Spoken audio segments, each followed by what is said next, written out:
बलूचिस्तान के इलाके सियारत में दहशतगर्दनि के हमले में 2 SHO समेत 9 पुलिस एहलकार शहीद, 5 एहलकार अगवा।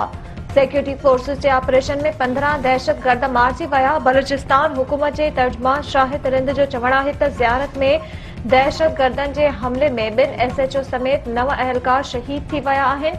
5 ॼणनि खे अगवा कयो वियो आहे। क्लियरेंस ऑपरेशन दौरान 15 दहशतगर्द मारिजी विया आहिनि। दहशतगर्दनि के हर हमले जो मज़बूत ऐं फ़ैसिलाइतो जवाब ॾिनो वेंदो। रत के हर फुड़े जो हिसाब वरितो वेंदो।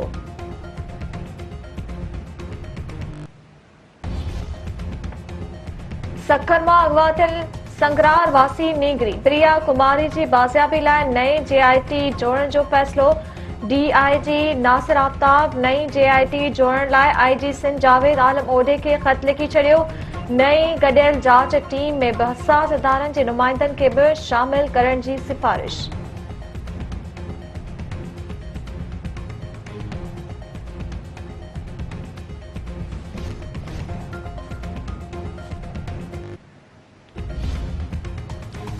सिंध में कणक ज़ख़ीरो कंदड़ ऐं अतराद बहरान पैदा कंदड़नि खिलाफ क्रैक डाउन करण जो हुकुम।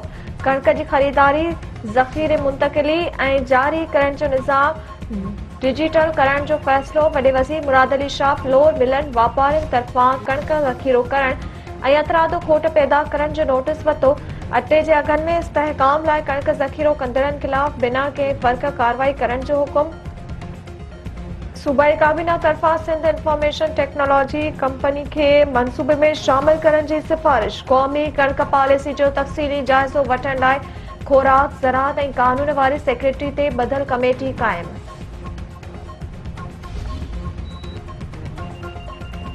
पाकिस्तान भारत के सिंधतास मुआहदे बाबत कदमन के ॾखण एशिया में स्ट्रेटेजिक इस्तेहकाम लाइ ख़तरो करार ॾेई छॾियो। वापडा चेयरमैन चयो आहे त भारत जा ओलह दरियाहनि ते नवां मंसूबा ख़िते में पाणी सलामती के ख़तरे में विझी रहिया आहिनि। वफ़ाक़ी वज़ीर अता तारा जो चवणु आहे त सिंधतास मुआहदे जी मुअतली ते भारत खे शर्मिसारी खां सवाइ कुझु बि हासिल न थींदो। बचाव वारे वज़ीर ख्वाजा आसिफ जो चवणु आहे त पाकिस्तान हर क़ीमत ते सिंधतास मुआहदे जो दिफ़ा कंदो। सेनेटर अफनानुल्लाह खान जो चवणु आहे त पाकिस्तान पंहिंजे जाइज़ पाणी हक़नि जी हिफ़ाज़त लाइ पुरज़म आहे। चनाब दरिया जे मथे वेकिरे में भारत जे इम्कानी मुदाख़लत कानून जी भनकड़ी आहे।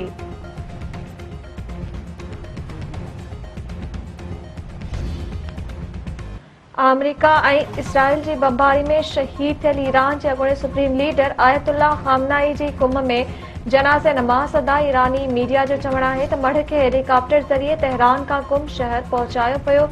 जनाज़े नमाज़ मस्जिद जमकरान में अदा कई पई।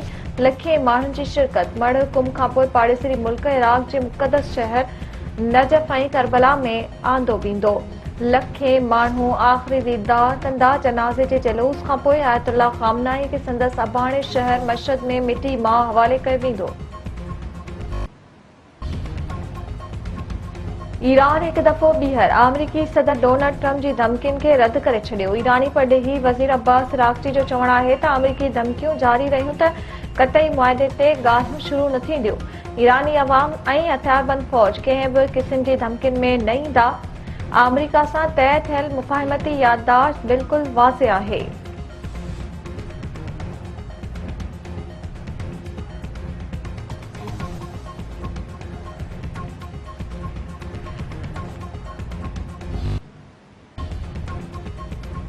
नाणे वारे वफ़ाक़ी वज़ीर मोहम्मद औरंगज़ेब चयो आहे त हुकूमत वधीक अठावी इदारनि खे खांगाइण जी लिस्ट में शामिल कयो आहे। वफ़ाक़ी बजट में 50 करोड़ खां घटि मालियत जे कारोबार ते सुपर टैक्स ख़त्म कई वई आहे। अॾावती शोबे खे बजट में रिलीफ फ़राहम कयो वियो आहे। ज़रई मशीनरी ते समूरनि ड्यूटियुनि खे ॿुड़ी कयो पियो आहे।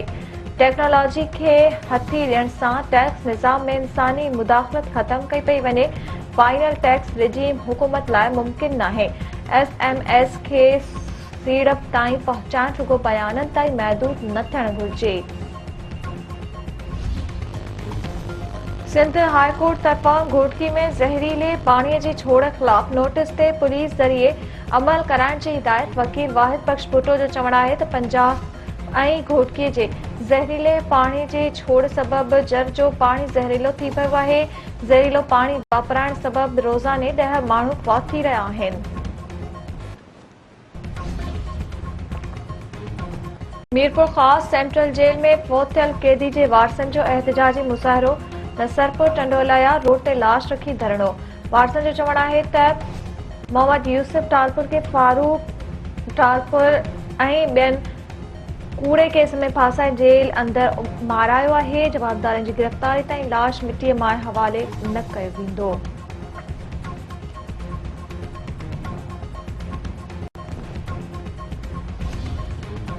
चूंड के भरिसां महिमान नींगर सां नशो ॾियण खां पोइ हथ पेर ॿधी इज्तमाही बदफैली। वहशियाणो तशद्दुद वीडियो सोशल मीडिया ते वायरल। एसएसपी खैरपुर अमीर सऊद मंगसी वाक़े जो नोटिस वरितो। जवाबदारनि खे गिरफ़्तार करण जो हुकुम। मीरपुर माथेले भरिसां ॻोठ वागड़ी वासण ॿिनि ॿारनि समेत मुबैना तौर अगवा। वारसनि पारां औरतनि समेत एसएसपी घोटकी ऑफिस अॻियां एहतजाजी मुज़ाहिरो। अॻवाणनि जो चवणु आहे त अॻूणो मुड़ुस अहमद अली शेख पंहिंजे साथियुनि सां गॾिजी हसीना शेख ऐं संदसि ॿिनि पुटनि खे अगवा करे वियो आहे। औरत ऐं संदसि ॿिनि ॿारनि खे बाज़ियाब कराए जवाबदारनि खे गिरफ़्तार कयो वञे। खानपुर महल भरिसां ॿ मासूम निंगरियूं वाटर कोर्स में बुॾी फ़ौत। 10 वरनि जी अजवा ऐं 8 वरनि जी सबियाणी। पितापी जा लाश घर आणण ते कोहराम। वालदीन खे बेहोशी जा दौरा। इलाइक़े में सो।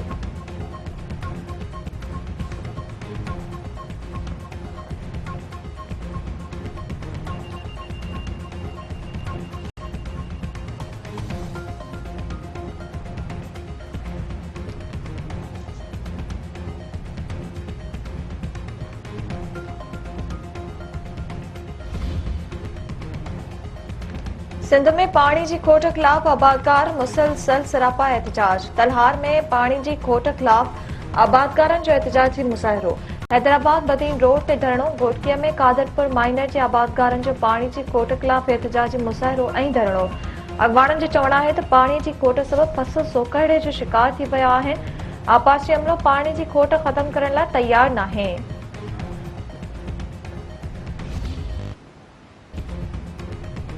मीरपुर ख़ास में टोल टैक्स की ओगाड़ी खिलाफ शहरनि जो एहतजाजी मुज़ाहिरो।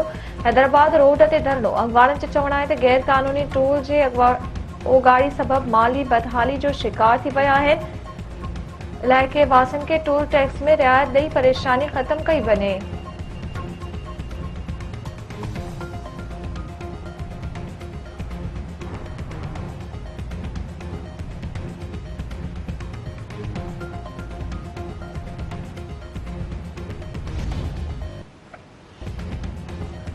फुटबॉल जो देवता ऐं करोड़े दिलनि जी धड़कन रोनाल्डो आख़िरी वर्ल्ड कप यादगार बणाइण में नाकाम। स्पेन हथां शिकस्त सबबि पुर्तगाल टूर्नामेंट मां ॿाहिरि। स्टार फुटबॉलर यादगार मैच में शिकस्त सबबि लुढ़क रोके न सघियो।